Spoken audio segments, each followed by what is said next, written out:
We continue our journey through the impact of LABC missions from 1901 to 1931.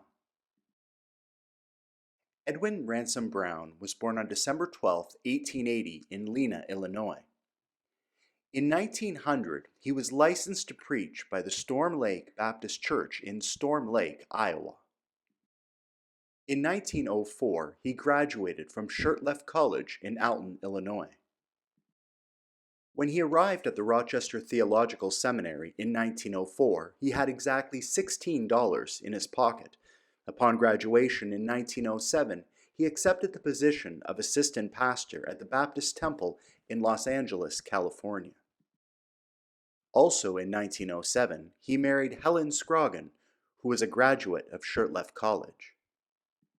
In 1910, he was appointed missionary pastor of the English-speaking Baptist Church in Mexico City, and in 1913 he assumed the pastorate of the First Mexican Baptist Church in Puebla, Mexico. While he was there, he directed the construction of the first building of the Latino Americano Hospital. In 1918, the Mexican government forced all missionaries out of their country, thus ending his time on the mission field. Upon returning to the United States, he was appointed director of the Mexican Baptist Mission in the United States. However, his impact reached as far as Joliet, Illinois. He held that position for 21 years until 1939, and during that time he extensively wrote regarding the Mexican immigrants in the United States. In 1939, he accepted the position of Dean of the Department of Homiletics at the Spanish-American Baptist Seminary in Los Angeles. He played a role in establishing that seminary and raised a large part of the money to build the first building. Lake Avenue Baptist Church proudly supported him in his mission work along the way. Here we have Miss Margarita Morin. She was born in Brooklyn, New York in December of 1883. In 1905, she graduated from the two-year college, Packer Collegiate Institute, then secured a job as the assistant librarian at the Brooklyn Public Library, and at the same time she enrolled in the Biblical Seminary in New York City, taking courses in biblical teaching methods. She applied for the foreign mission field, and in 1909 she was accepted and appointed to serve. In 1910, she sailed for India. In October of 1910, she took up residence at the Telugu mission site. Her initial sponsor was First Baptist Church in New York City, but after speaking in Rochester, the Women's Mission Society adopted her as one of the missionaries that they supported. 2 years after arriving there, she opened the first and only Bible training school for women in India. The impact was substantial. Not only was it there to train Christian leaders, but it also assisted in lifting up the role of women in India of that day.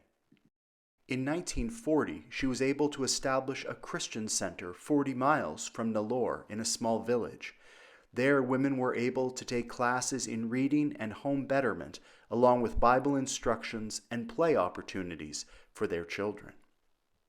In 1946, she returned to the United States, but in 1950 she returned to India to continue teaching in the Nilgiri Hills, not to return until 1963 when she took up residence in the Baptist Home for the Aged in the Bronx, where she immediately began teaching Bible classes.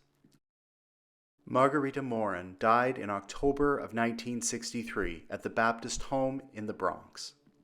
Adelaide Lipid was born in Hinman Hollow near Cooperstown, New York in 1873, and she graduated in 1892 from the Cooperstown High School. Following high school, she enrolled in a special music training program at Wellesley College, then returned to Cooperstown to begin her private music teaching career. In February of 1910, she was appointed as a missionary by the Women's American Baptist Foreign Mission Society as a missionary to Japan. Arriving in Japan, she began teaching at the Baptist Mission School in Yokohama. While there, Lake Avenue Baptist Church supported her in her mission work.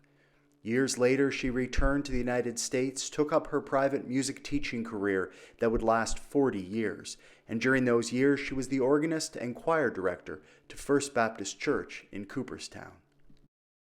Adelaide Lippett died in Cooperstown in 1959 at the age of 79.